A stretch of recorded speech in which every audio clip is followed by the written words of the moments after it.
just a dream, dream.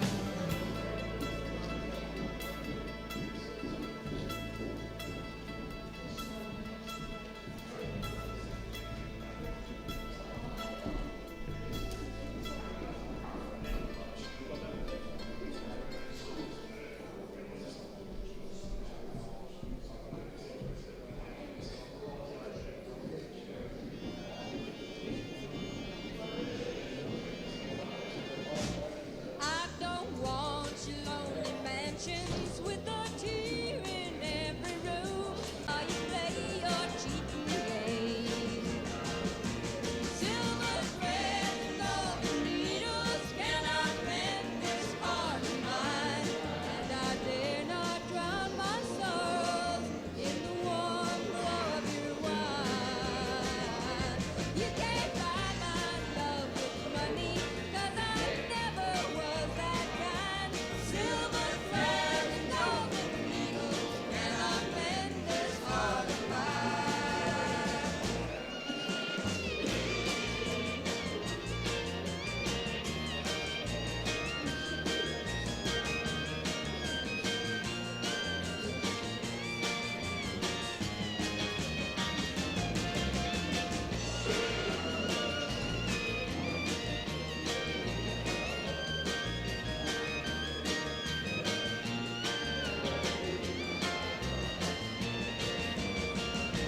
Silver thread and golden needles cannot mend this heart of mine, and I dare not drown my sorrows in the warm glow of your wine. You can't buy my love with money, 'cause I never was that kind. Silver thread and golden needles cannot mend this heart of mine. Silver thread and golden needles cannot mend this heart of mine.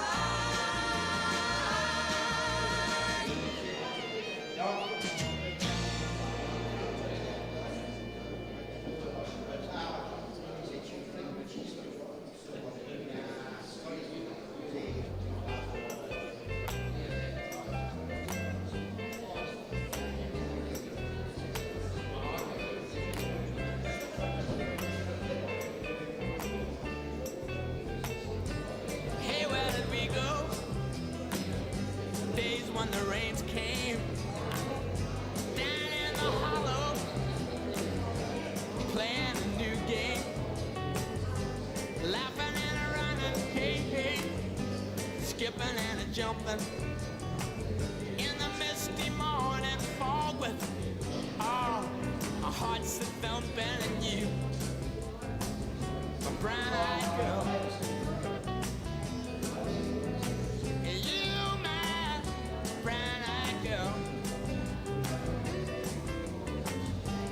And whatever happened to Tuesday and so slow?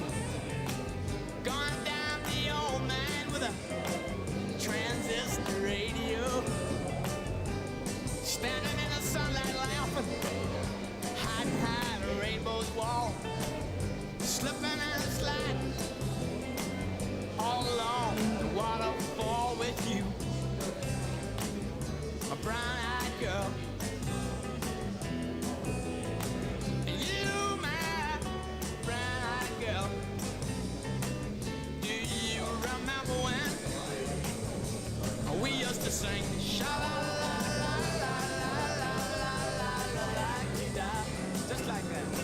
Sha-la-la-la-la-la-la-la-la-la-la-la-la-la-la.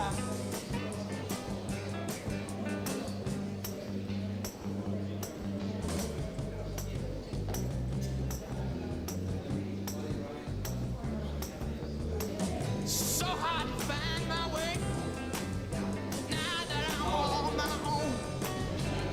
I saw you just the other day.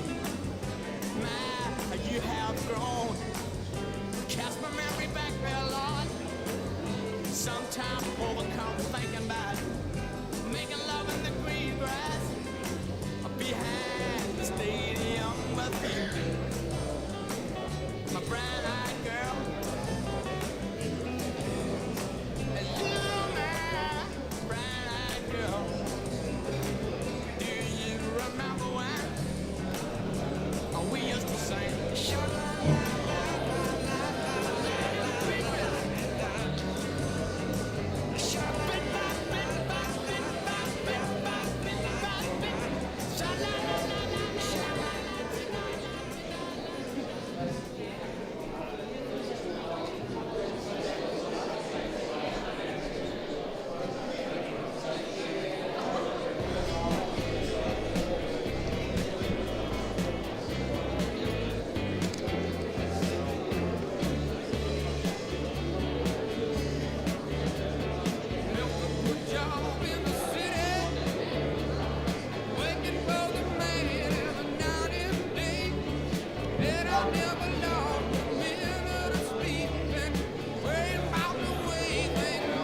saints go marching in, oh when the saints go marching in, oh how I want to be with St. Kilda when the saints go marching in.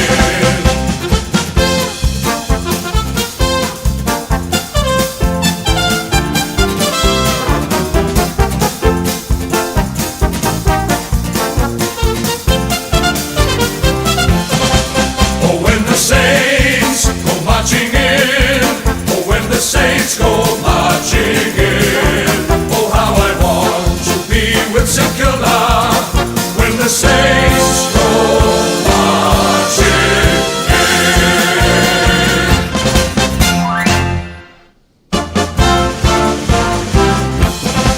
Oh when the saints go marching in, oh when the saints go marching in, oh how I want to be with St. Kilda when the saints go marching in.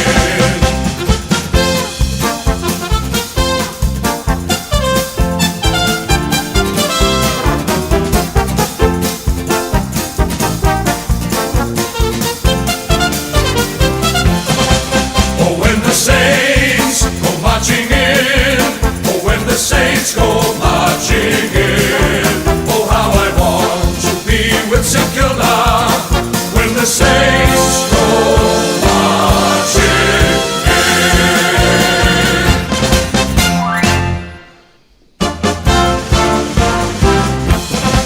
Oh when the saints go marching in, oh when the saints go marching in, oh how I want to be with St. Kilda when the saints go marching in.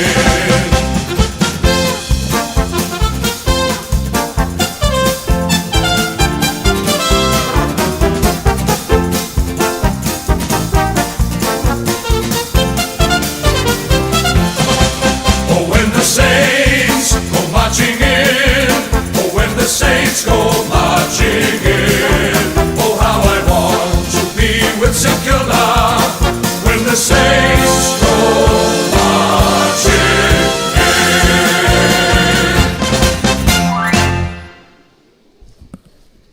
Just before we start, we do have lots of seats up here and some there. If you would like to come forward, I'm sure the family would be really happy if you came forward and to be seated.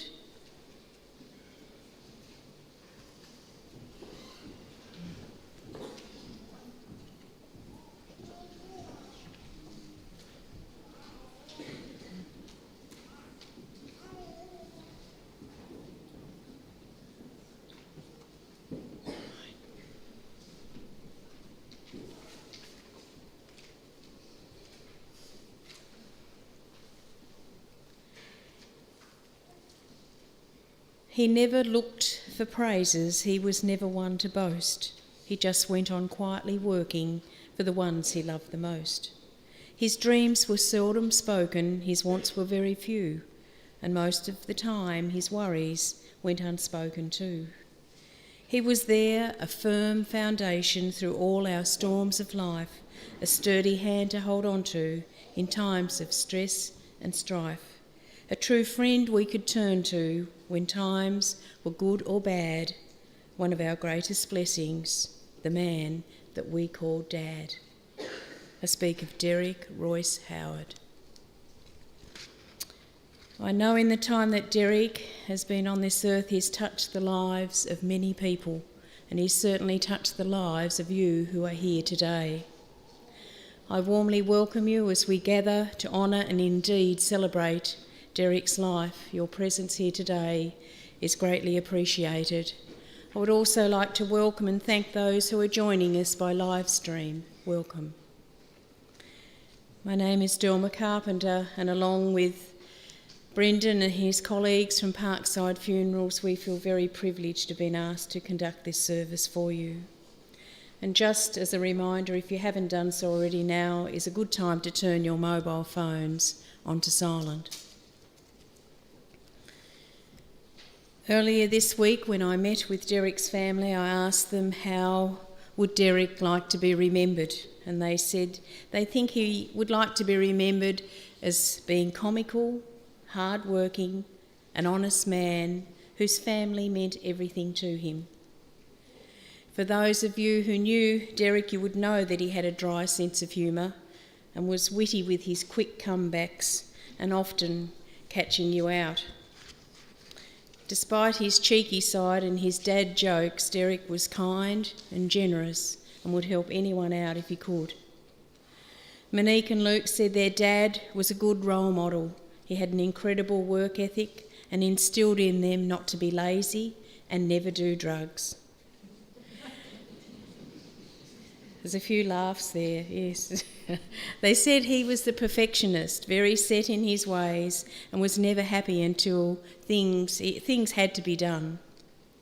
They're sure he held off until the bathroom was finished before he left our world.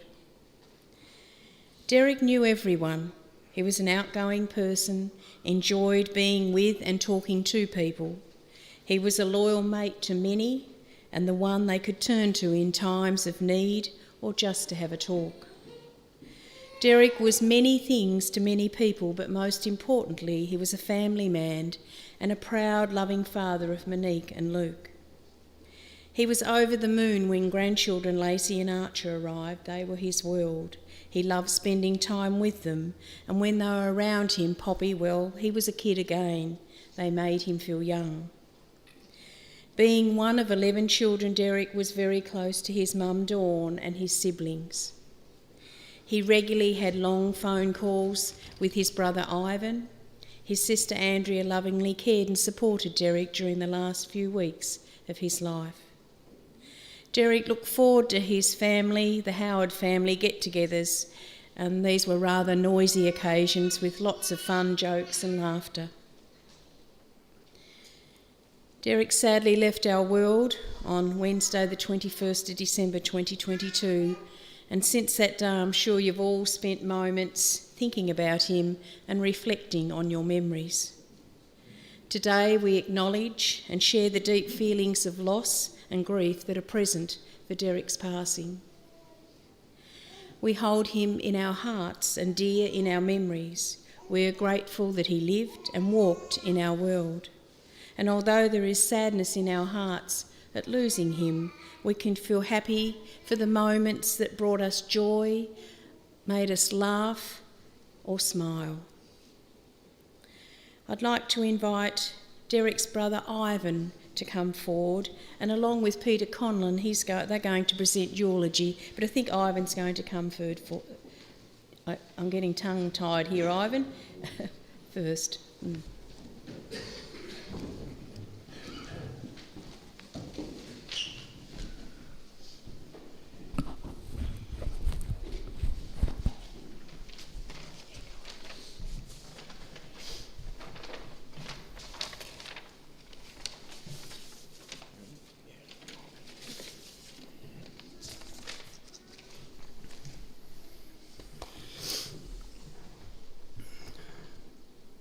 Firstly, I'd like to thank you all for coming here today on behalf of my family, my mum, my brothers and my sisters, and to get through this. My little brother, I miss him so much. My name is Ivan, and I am the oldest boy in the Howard clan. Whenever I think of Dec, I remember his little curls when he had when he was little. Derek and I had a great connection over the years. Even though my gypsy ways took me away from Tasmania, Dec and I would catch up by phone often, talk with great ease about everything. Dec had a couple of characteristic sayings. Whenever I'd ring Dec, I'd say, "How you going, mate?" And he'd say, "Oh, fair to middling." It was typical Dec. The other was expressed during card games when us kids would set him up next to a certain person, and it seemed to Dec that that certain person would always play a card that wasn't a good outcome for Dec. And Dec's outcome, his saying would be, "Fucking oath."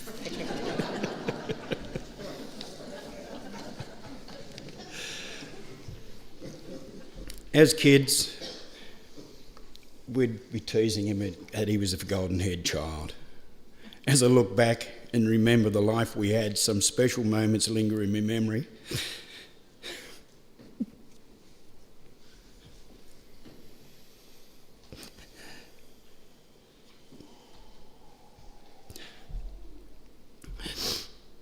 When we were young, it seemed like Dec was the golden-haired child. It is a long-running joke with us kids that Dec got a wagon wheel from Mum. No matter how good we were, we didn't get one. When Dec was being stirred about it by us getting a wagon wheel from Mummy, a big smile had come across his face and he'd pat himself on the head and say, "Yeah, but I was a good little boy." And you can see Dec's humour there.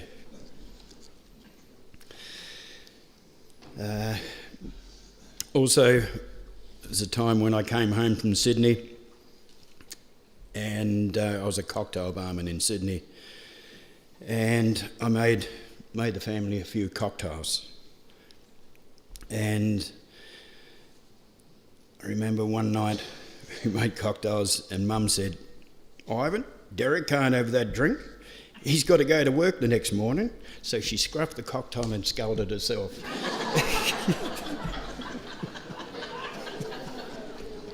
And we were all stunned because Mum doesn't drink. Dec, the golden-haired child.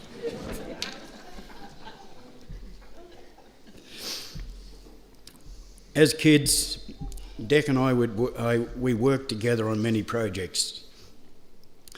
The earliest, it was out the back in the paddock, our garden. We decided to build a greenhouse, so we scavenged around the mill yard for timber, because the sawmill was across the road, so it was a convenient place for us. And many a lettuce and tomato was harvested from that greenhouse. We were so proud of ourselves. When I think back, I don't know how us kids really survived, because we got up to some things. I remember when I started work as a young fella, I bought a motorbike, and being kids, I tied a piece of rope to Derek's push bike and towed him up Zigzag Road. Now, if you all know Zigzag Road, it's a pretty... Dec burned his brakes out trying to stop. I said, "What are you doing?" "I'm trying to stop." Anyway, more recent times, one of our amazing experiences we shared was trip to Ireland for our nephew's wedding.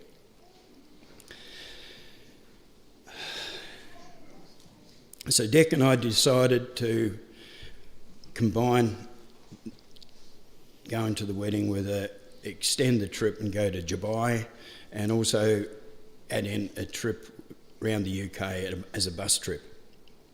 It was such a good time. One of the funniest things that happened was after a very good night at a theatre restaurant in a castle at Scotland. Yeah, this goes back on me. I got a little bit tipsy and apparently wouldn't stop talking when we got back to the unit. Anyway, I thought, I need to go to the loo.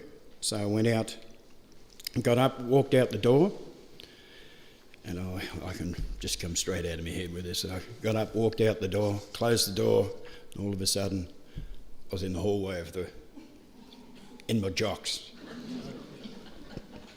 I can tell you now, I sobered up really quickly. And I thought, how am I going to get back in? So I'm on the door, Derek, as quiet as I could because I didn't want to get anybody else to come out. And I go, Derek, and he still wouldn't answer. So I'm thinking, oh God, I'm going to have to go down to reception in my jocks to get back into the room. He finally let me back in, but he later on told me, he said, I could hear you knocking. He said, I'm in there laughing. He said, but if I let him back in, he's going to start bloody talking again.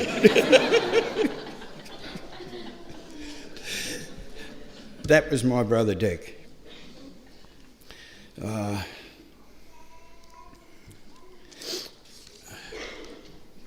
Okay, and then we finally got back on the bus trip to London, and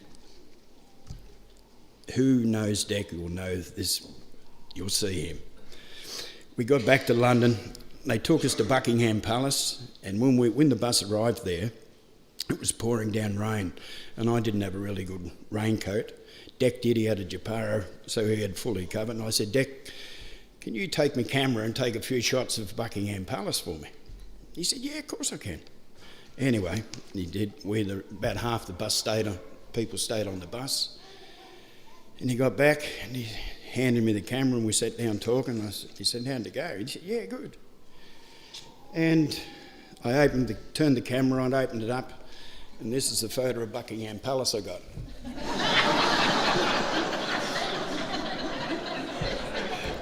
Now, if you know Dick, that's Dick's humour.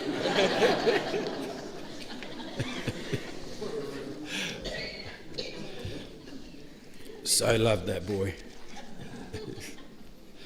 So many good laughs on that trip, so many good memories. And it's the most recent times that really stick with me. Earlier this year, Dick, Luke and myself went on a trip to Dick's beloved Snuppet Bay. It was such a magic time. We had a week there of quality times, recalling old times. A few drinks and a few card games, which Luke can't play real good. He can, but he lost.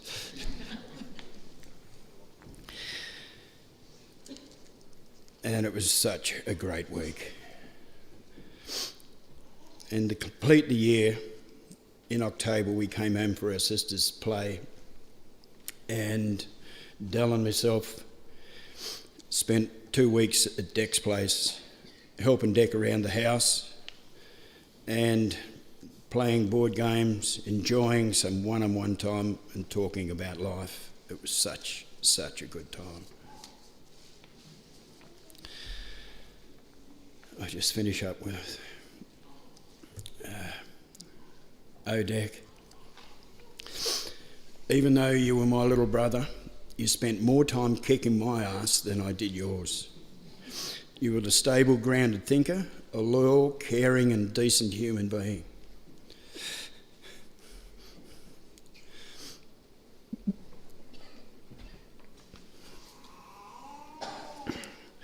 I will miss your quick wit and sense of humour. From all this, mate, all this pain, I have learnt to enjoy each moment of every day and not linger on the small stuff. And I think we all have to take something out of this. Thank you, Dick. You'll always be in my heart.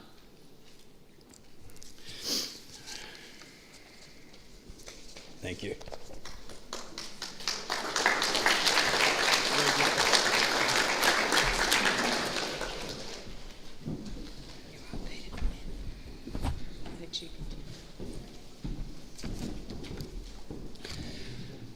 Beautiful words, Ive. Derek Royce Howard, what a ripper. I met Derek about 40 years ago when my wife Bron got a few of us to go and play badminton at the old Sulphur Creek Hall. Derek was the reigning club champion but didn't play that season, I think due to the birth of Monique. Without Derek, I was lucky enough to win the club championship. I sat next to Deke at the annual dinner and he told me how he'd won the past 3 championships there and his prize was always a lousy sponge bag. The look in his face when I was presented with a nice big shiny engraved trophy said it all. He was not happy. The next year he was back playing and a lot of you will know how competitive Derek was. When playing with him in the club championships, not against him, with him, he virtually broke my nose. He came back for a smash and went smash. Next game he did the same to Glen Vernon. Needless to say, Derek won the championships. Then at the annual dinner, when he went up to get his trophy, you guessed it, a nice new sponge bag. He was not happy. Our friendship grew from there. We both had a love of sport, our families, and similar values. I would like to say our work ethics were the same, but I've never seen anyone with Derek's work ethic. Wow, he was a goer. I remember that first house they had in Thorn Street, moving piles of dirt, digging out from underneath to make that room. He had a bobcat for a while, but a lot of it was shovel and wheelbarrow, every night. Then the farm at Stowport, moving all those rocks. Monique and Luke and Bev can tell you the nights they spent out there under torchlight, I reckon, moving rocks for months and months. Then at West Morville, the same. Derek never stopped. He worked 6, 10 or 12 hours at work, then came home and worked until after dark. If you ever wanted a hand, Derek was the first one there and the first one you'd want to help. There was no mucking around with Derek. Head down, bum up and into it. He was highly thought of and respected by his workmates at Tasrail. Just days before he passed, Hank and the CEO, I think he was from Hobart, made a special trip up to see him at his home. He was really chuffed with that. Derek often wrongly said that he wasn't all that clever, but Derek was one of the cleverest guys I've known. He could work out how to do most things and then bang, get it done. I remember about 2 years ago I had a big rhododendron out the front of my place that I needed to move into my backyard. I spent 2 days painstakingly removing dirt. It was in a really awkward position and delicately cutting around all the roots so I didn't do too much damage. Derek arrived on the evening of the second day. He took one look, went to his car, got his pick, smashed it and had it out in 3 minutes. That was yet another of Derek's skills. He just knew how to do stuff. I still maintain I did the heavy bits though, so. Derek was generous to a T, always the first to help anyone out and doing things for people. But typical Derek, he was always reluctant to ask for help for himself.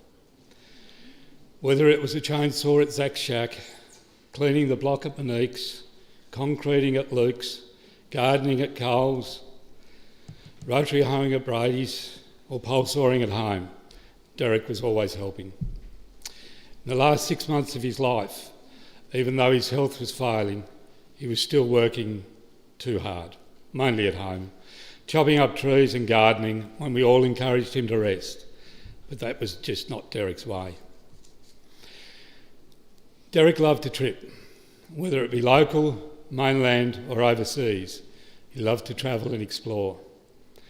There weren't many places in Tassie that Derek hadn't driven or walked. He loved being outdoors, exploring waterfalls and loved the back roads. I remember we had a visitor from the UK and I enlisted Derek as our tour guide. We drove up old dirt roads that I didn't know existed, followed log trucks for miles. I had no idea where I was, and we ended up at Boat Harbour. Incidentally, in the middle of winter, nude bathers on both sides of us, so I think he knew what was going on there before we left. There were lots of footy trips, concerts and holidays. Derek often talked about his trip to the UK for his nephew's wedding, that being a highlight, and his trip around the UK with Ivan. He visited family all over Australia and was only recently back from spending time in New South Wales with his sister Wendy, where he also caught up with Julie. They did many miles exploring the countryside, including Canberra. Derek had another overseas trip with Colin, Sonia and Jordo in June next year, but unfortunately, obviously won't be going. In 2018, Derek decided to join him in Perth. We had a few days there and went to a footy match at Optus Stadium. Then we did the southwest of Western Australia, Kalgoorlie, across the Nullarbor and to Melbourne. We had a great couple of weeks together. Camping, going on walks, visiting pubs, mostly dodgy ones, fishing, of course, staying in motels, all dodgy ones, but most of all just having a great time together. A couple of mornings I even got big old Derek to put moisturiser on because she was pretty warm over there. He did swear me to secrecy about that, but it's out. Footy trips to Melbourne and the Gold Coast were always fun. Except St Kilda had a bad habit of beating my side, Richmond. I reckon we went to about 10 Richmond St Kilda games, even when Richmond were good sides, and St Kilda won 8 of them. In fact, the last one we went to, St Kilda were 94 points up at half-time. I really wanted to leave, but I knew Deke just wouldn't let me forget that. So I had to sit through the last half with Deke having that sneaky smirk on his face all the way through it. But I did have the last laugh because Richmond won the premiership about 12 weeks later. Derek and I could argue for hours about sporting facts. Whether Bartlett or Harvey had the most Brownlow votes, whether handball was the national sport of Denmark, it didn't matter for us, we just loved the banter. The worst thing ever invented was Google. That Caddo arguments from 2 hours down to about 10 minutes when Deke would simply look up the answer and say, "Sorry, Pierre, you're wrong again." Derek loved nothing better than taking the caravan down to Stumpy's Bay, where he'd settle in for 4 or 5 days and fish to his heart's content. Derek was a great fisherman, although at times pretty impatient. He showed great control with a few of us that struggled to launch those big heavy sinkers and weights into the deep water. Graham especially was just bloody hopeless. It's amazing he didn't do himself or others serious damage. Needless to say, old Deke would end up casting his line out for him. The community at Stumpy's will certainly miss his company and his fishing expertise. We all spent many enjoyable days down there, fishing, going for a drive, or just sitting around the campfire having a natter. Derek loved spending time with his mates, and we had many enjoyable get-togethers.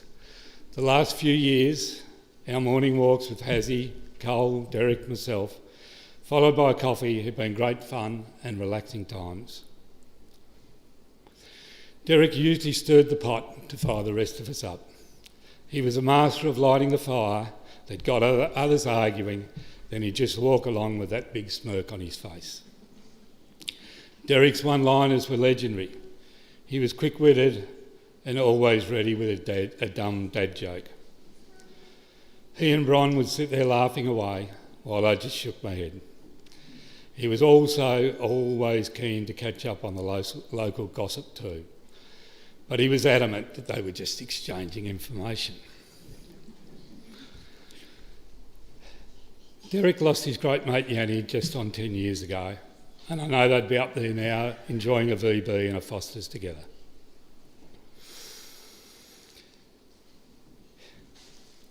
If you look up the meaning of loyal in the dictionary, it should have Derek Howard's name next to it. Derek was a great son, father, brother, an exceptional friend. Always first to ask how you were doing and lend an ear. In his last few weeks at hospital and at home, he never complained. Always thought he didn't want to be a bother. He had every right to be angry. He worked so hard and had given so much, and now he couldn't enjoy a few years of healthy retirement. Derek's family was so precious to him. He was devoted to his kids, Monique and Luke, and their families, and loved them immensely. He was so proud of their successes and achievements, but most importantly, just the sensational, sincere and caring people they've grown to be. He adored his lovely mum Dawn and all his brothers and sisters. He visited those on the mainland a few times and was always keeping me up to date with their movements. Derek was only 62, but packed a lot into those years. His legacy is his beautiful children, Monique and Luke, and his grandchildren, Lacey and Archer. They can all be so proud of their dad. Derek was a beauty, hard-working, committed, funny, loyal, sincere. a great father, son, brother and Poppy. And to the rest of us, just a really great friend. Here's to you, Deke, a sensational bloke who will be sadly missed.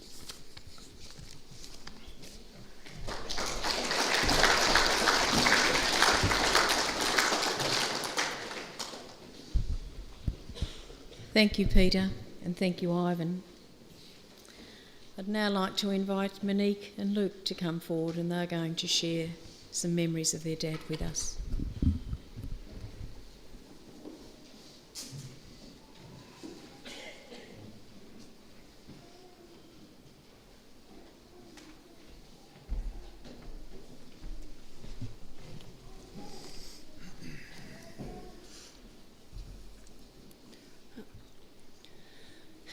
It's hard to believe that you have gone, Dad. It feels like you've just gone on another holiday and I'm waiting for you to come home. I love you and always will, Dad. You're the one person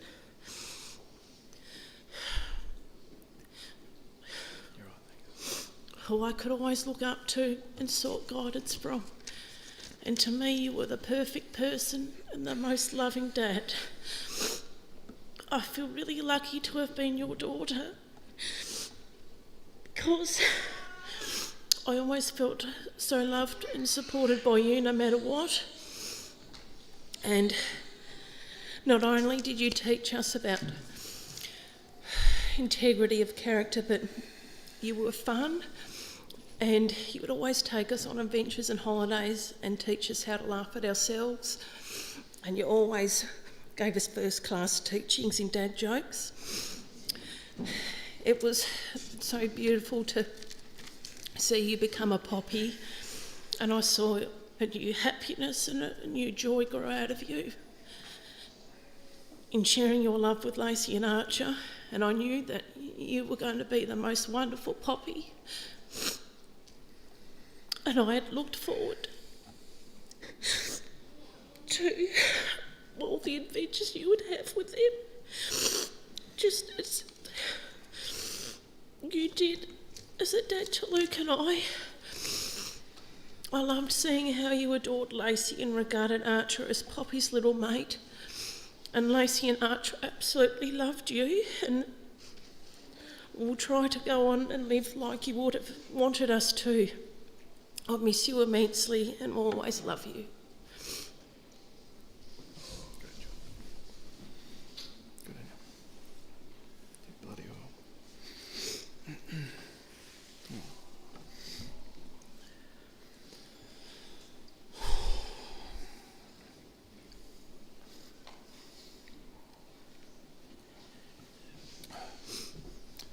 Dad, I'm incredibly privileged to be your son. You gave me an upbringing filled with many amazing experiences. From the fishing trips up the lakes, going to Melbourne to watch the footy, teaching me to drive on the farm, coaching me in high school, coaching the high school football team, and so much more. I, and I'm sure many others will remember you as a social man who loves fishing, a bit of an adventure, a beer at the footy, and a sense of humour that resulted in many puns and dad jokes. However, the first thing I think I've ever asked to describe my dad is he's an old school, hard-working man. If something needed doing, it would never be put off. He would get in and get it done. He was an incredible family man, and you could see how much his eyes were filled with love watching him playing with his grandchildren. Thank you for being a great example of a man, and thank you for being my dad. I love you, and you'll be forever missed.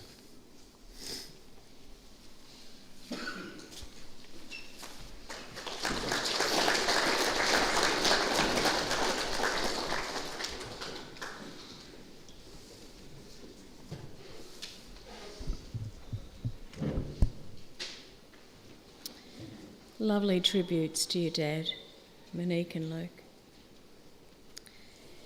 We do have some other tributes, but I think at this time we may see visual memories of Derek while listening to some of his favourite music.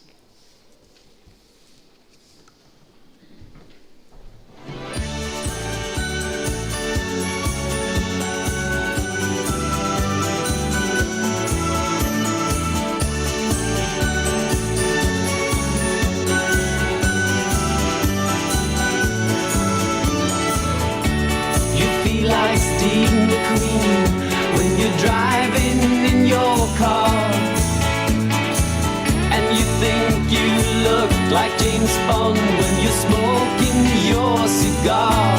It's so bizarre. You think you are a new kind of James Dean, but the only thing I've ever seen of you was a commercial spot on the screen.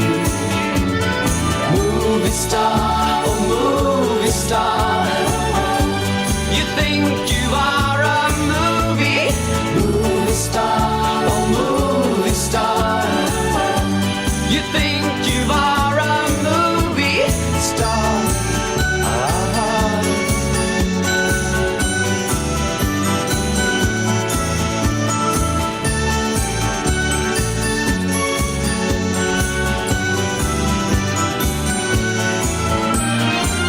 You should belong to the jet set, fly your own private Learjet. But you worked in the grocery store every day until you could afford to get away. So you went to Sweden to meet Ingmar Bergman. He wasn't there or he just didn't care. I think it's time for you, my friend, to stop pretending that you are a movie star, movie star. You think you are a movie star, movie star. You think you are a movie star.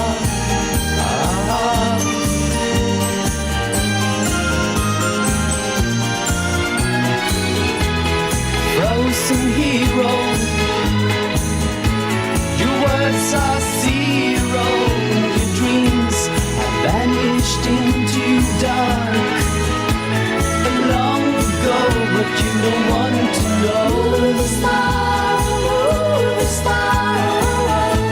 You think you are a movie star, movie star. You think you are a movie star, movie star. You think you are a movie star,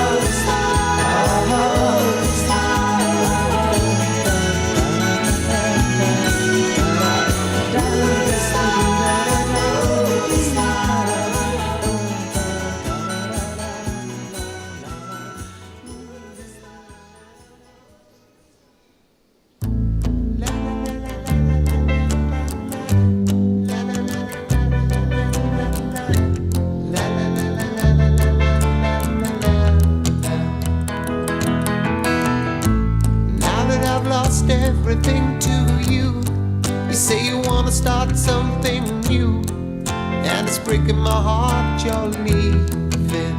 Maybe I'm grieving, but if you wanna leave, take good care. Hope you have a lot of nice things to wear, but then a lot of nice things turn bad out there. Oh baby, baby, it's a wild world. It's hard to get by just upon a smile. Oh baby, baby, it's a wild world. I'll always remember you like a child, girl. You know I've seen a lot of what the world can do, and it's breaking my heart in two, because I never wanna see you sad, girl. Don't be a bad girl, but if you wanna leave, take good care. Hope you make a lot of nice friends out there, but just remember there's a lot of bad and beware. Beware. Oh baby, baby, it's a wild world. It's hard to get by just upon a smile. Oh baby, baby,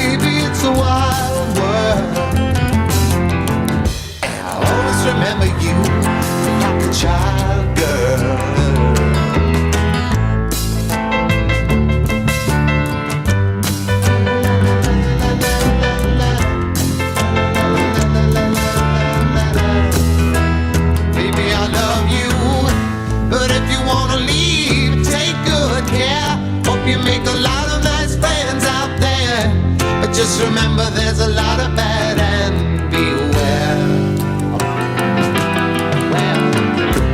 Oh baby, baby, it's a wild world.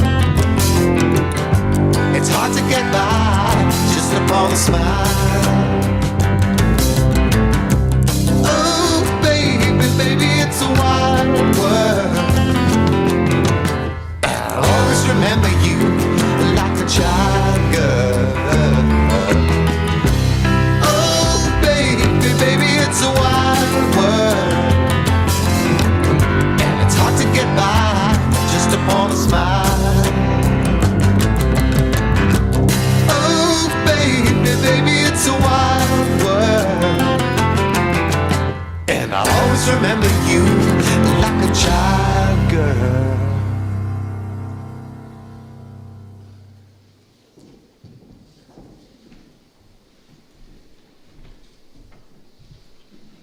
Photos certainly hold so many memories. I'd now like to invite Derek's good friend Graham Weatherly to come forward to share with us his thoughts on Derek. We may put the mic right up here, Graham.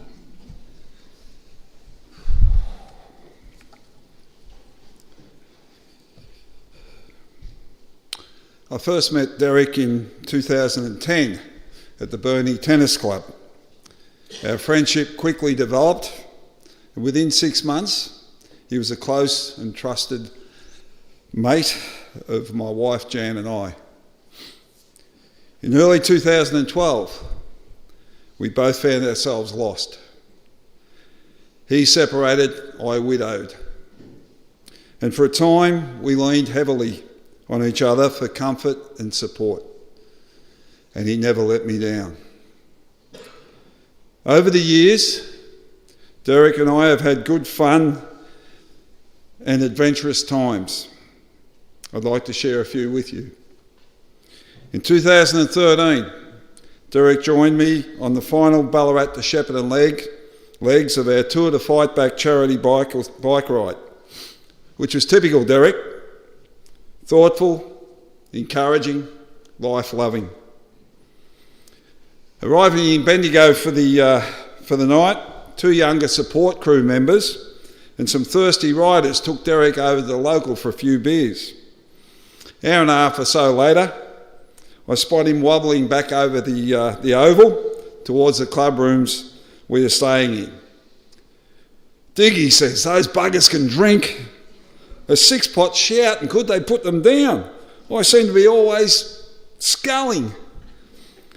He then proceeded to wear a big smile, that Derek smile, and talk dribble for the next hour or so before he put himself off to bed.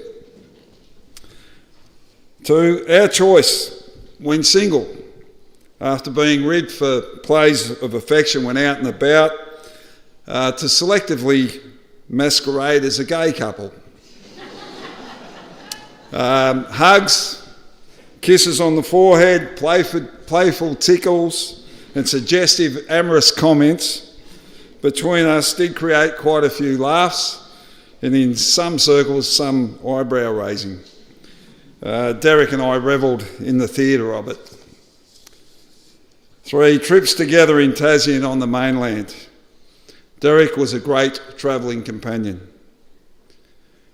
During one on a tram in Melbourne at 12:30 a.m, a young woman accompanied by some others repeatedly asked Derek for some money, to the extent that over it he retorted, "Actually, I'm a bit skint. How about you give me some money? Come on, give me some money, come on." It did the trick. She retreated. And 4, it's been mentioned, but Derek's favourite camping spot, fishing spot, Stumpy's in Mount William National Park. The 2 of us, after a few beers and some green ginger wine around the campfire, fell in love with and embraced our dancing ladies, which were nearby shapely tea trees silhouetted in the moonlight. And it's been mentioned, but the next one, Derek and Siri. If we didn't know or were debating who, what, where or when, Derek would jump onto Siri and take pleasure in setting us straight. Derek loved to consult his Siri to confirm the facts, or probably more so to prove us wrong. On occasion though, he did blaspheme at Siri when she couldn't understand him. And as we know, Derek was a doer, not a procrastinator. When his mum, Dawn, again used a ladder to trim the only tall shrub in her garden, and the family was worried for her safety, Derek acted, and I was in his plan. Pulling up with a chainsaw in the dual cab, Derek says, "You keep Mum occupied while I do the deed." To the back door I go, knock, knock, "Hello, Dawn." In I go, "Yes, Derek will be inside in a minute for a cuppa." "Yes, Dawn, good, thanks, I'm going along." And then the chainsaw starts and fires up. "That sounds close and it sounds like a chainsaw," says Dawn. "It does, and yes it does," I say. It stops shortly after and Derek walks in. "Hi Mum, no need for a ladder in your garden anymore."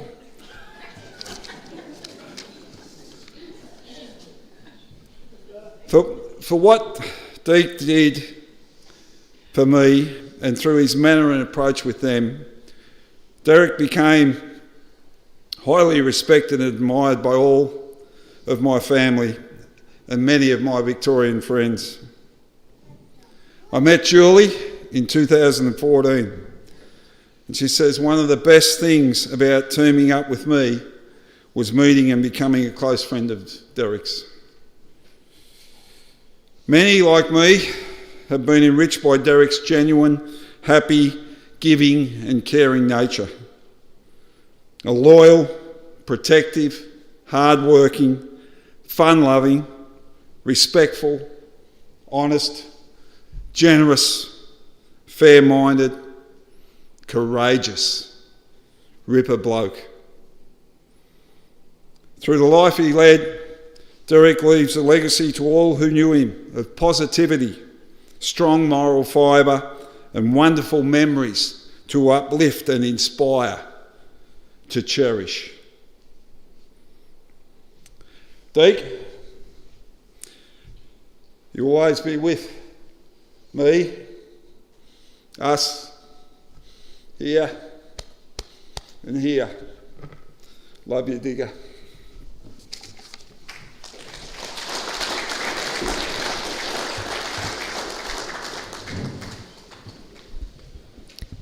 Thank you, Graham. We now have a time if any of you would like to come forward and share a memory or a story of Derek with us.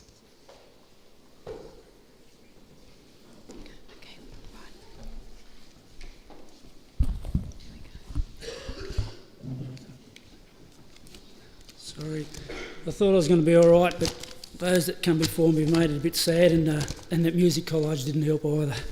Anyway, I'm Edward Quinn, or Derek called me Quinny. That's how most people know me from Derek. I first met Derek almost 40 years ago at the Ridgley Footy Club. I'd started there in 83, and Derek came up the next year in 84. Derek ended up playing 154 games for the Ridgley Saints, played in some grand finals and at least one premiership. He was a tough, uncompromising player. We were both in our 20s when we met, both born in 1960, both not long married, both loving sport, so of course we found a common interest in veggie gardens. I wanted one, I didn't have one, and over a beer or two after training one night, Derek told me he could get some railway sleepers for garden borders. He was working as on the Fettler crew for the EBR at the time. A week or so later, he turned up in one of the road rail vehicles with a crew of blokes and a full load of sleepers. He didn't muck around. Derek had a great sense of humour. I remember the first time I went to Derek and Bev's house in Thorn Street. I went with Derek, so I was in his car, and I asked if he had a dog. Dogs and me don't get on. They reckon dogs can smell fear, and that frightens me. Derek said, "Yeah, we've got a dog, but it's friendly." It's what most people say, and I was still worried.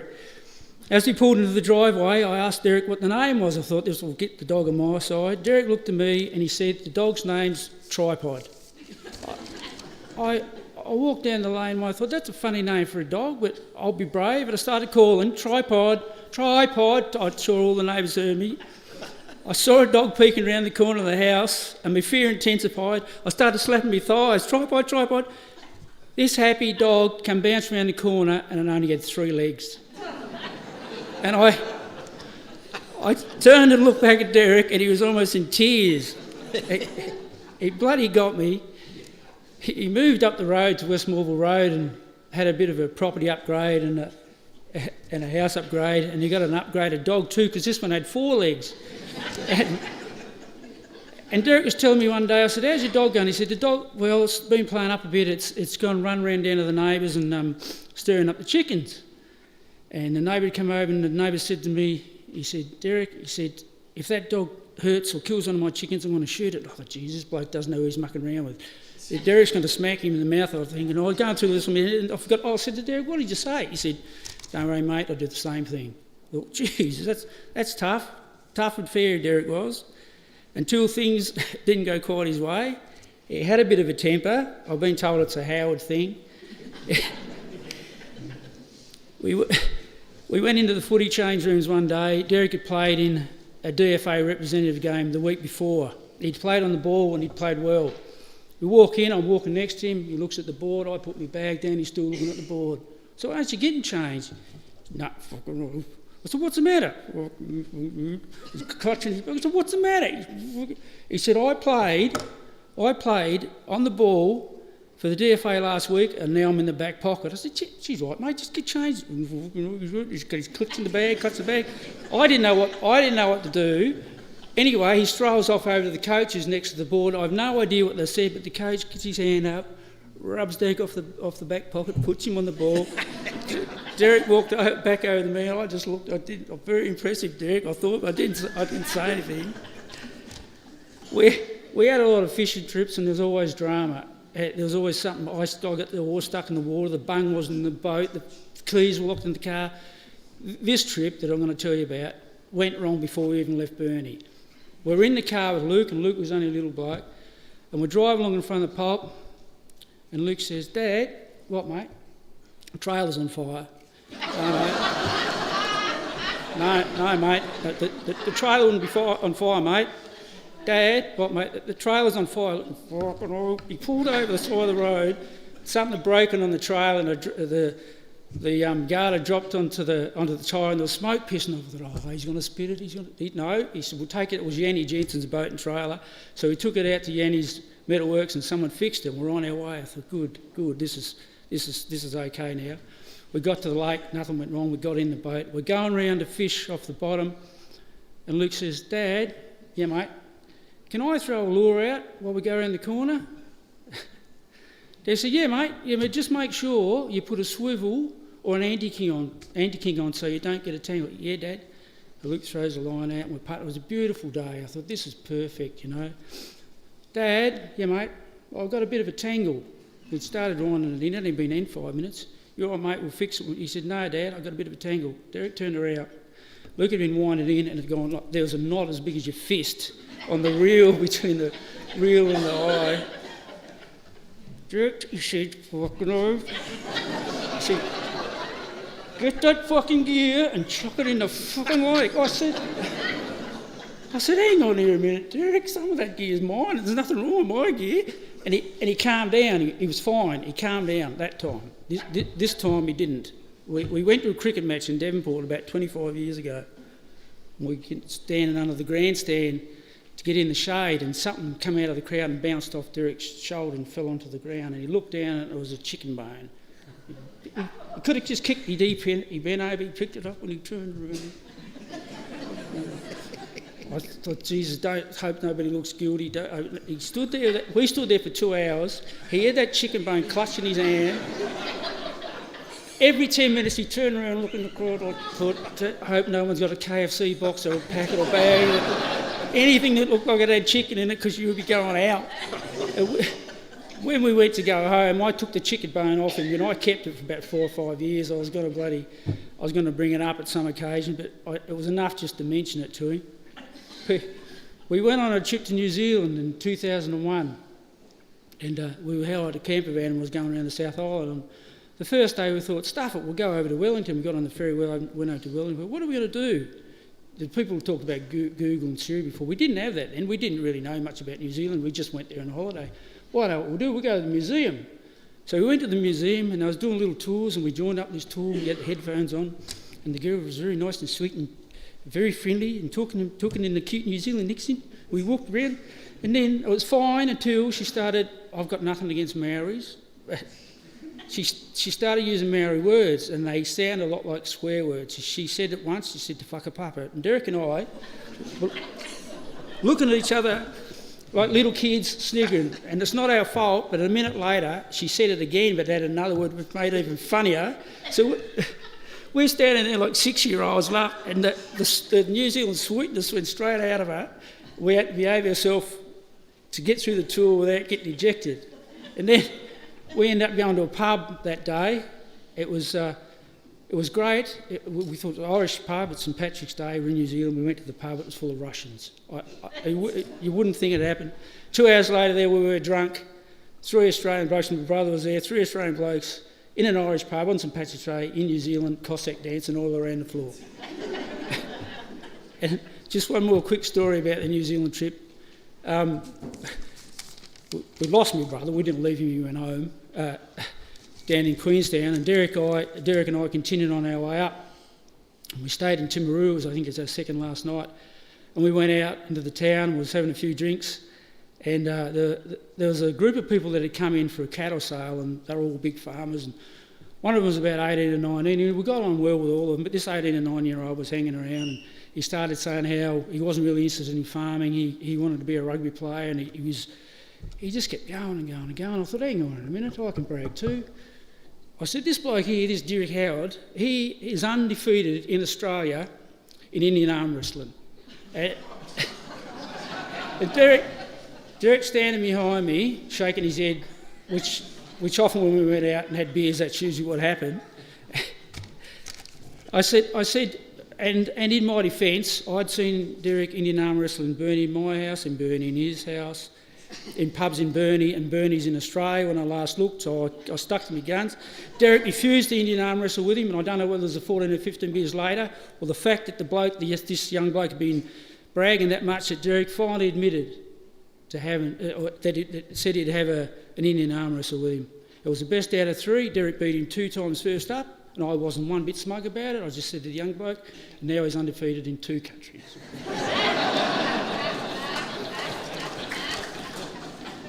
I saw Derek last week, but I hadn't seen him for a while.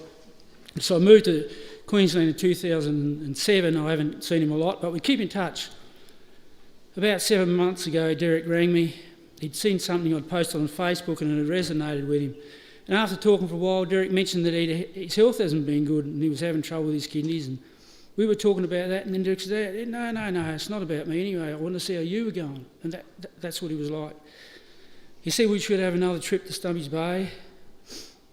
We're looking forward to that.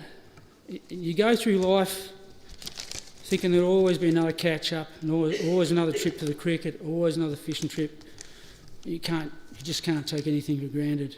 And life, we had a saying with each other, life is, things can be hard but fair. It was hard for Derek, but it wasn't fair. It's tough to sum up 40 years of friendship in a few minutes, a monologue. We had some awesome times. Our family were close. My wife and kids loved Derek. I think half the time my kids love Derek more than they love me. My daughter Diana even has the same birthday. Derek, Howard, you'll be sadly missed but never forgotten, mate. Thanks, Dave.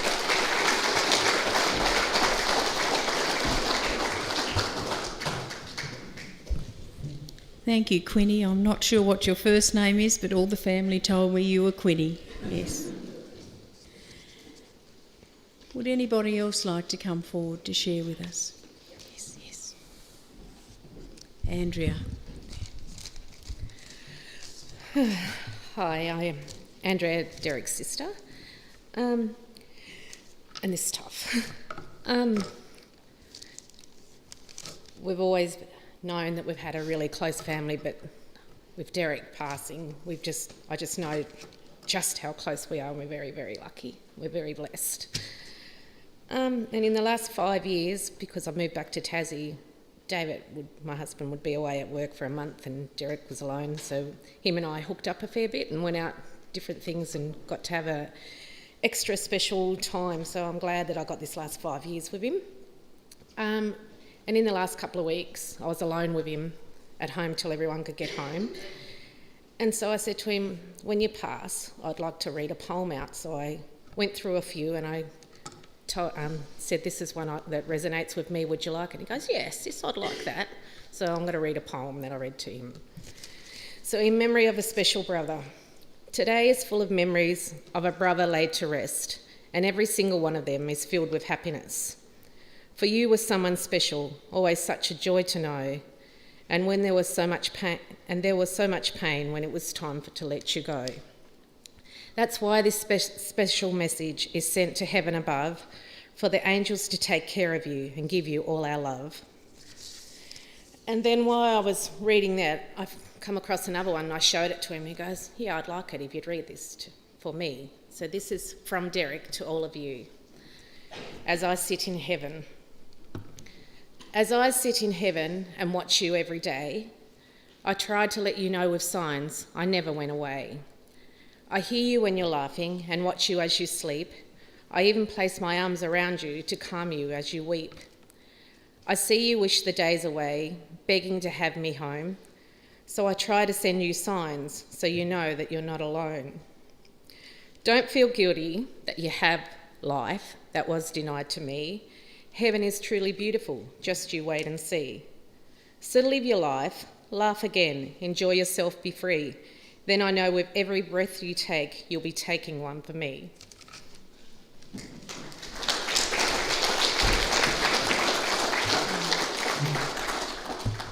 Thank you, Andrea.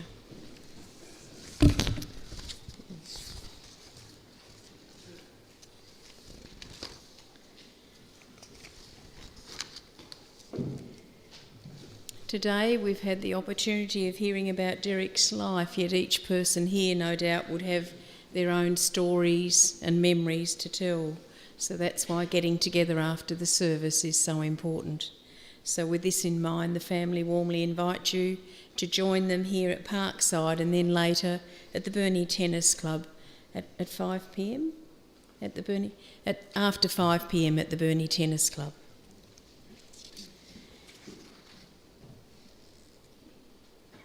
Again, on behalf of those who love Derek, I offer their most heartfelt thanks for your presence here today and for the love and the support that you have given them. To the people who went out of their way in the last few weeks to support Derek and his family, to name each person and what they did would take way too long. But you know who you are and what you did, but probably what you don't know is how much every act of kindness meant to Derek and his family. As we come near the end of the service, and that we think about Derek and the stories and the conversations that we've shared about him.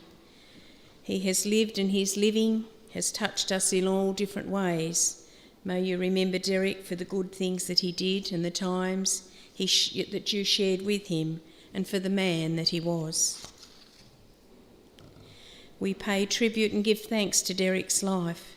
We thank him for his fun-loving, quick-witted sense of humour and his friendship and his loyalty, his kindness, generosity, his courage, independence and determination. But mostly, we thank him for his love and his care. We now have a time in the service where I invite the family to come forward to say their own personal goodbye to Derek. And as Derek loved his garden, they're going to place Derek's peas, on his coffin.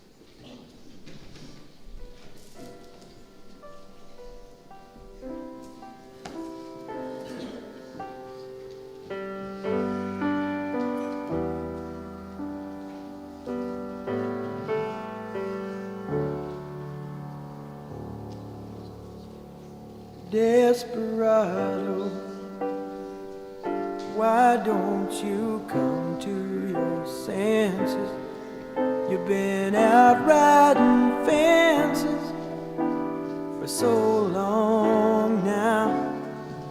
Oh, you're a hard one, but I know that you got your reasons. These things that are pleasing you can hurt you somehow. Don't you draw the queen of diamonds, boy. She'll beat you if she's able. You know the queen of hearts is always your best bet. Now it seems to me some fine things have been laid upon your table, but you only want the ones that you can't get. Desperado, oh, you ain't getting no younger. Your pain and your hunger, they're driving you home.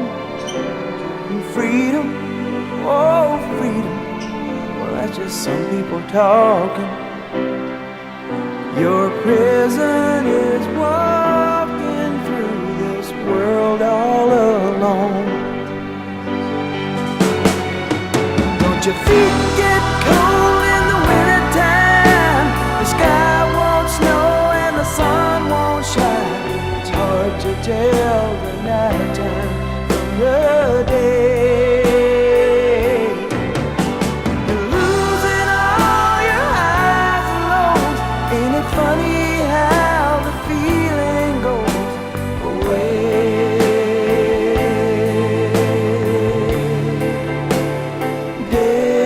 Desperado,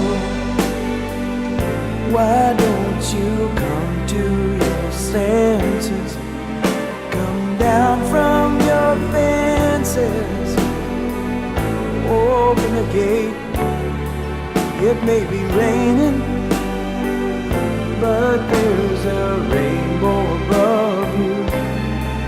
You better let somebody love you. Let somebody love you. Better let somebody love you before it's too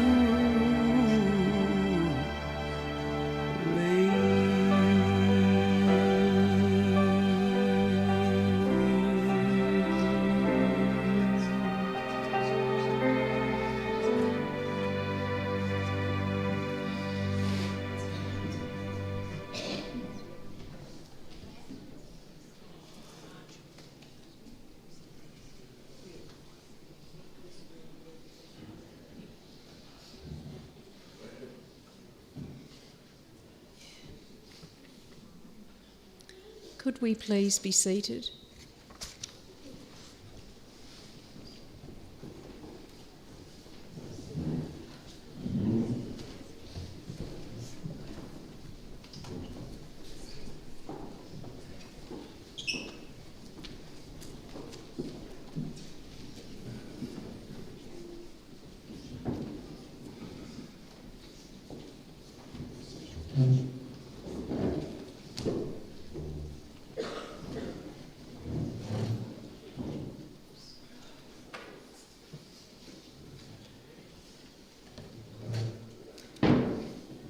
Sadly, it's come time to say our final goodbye, and I know I asked you to be seated, but could you please stand if you are able?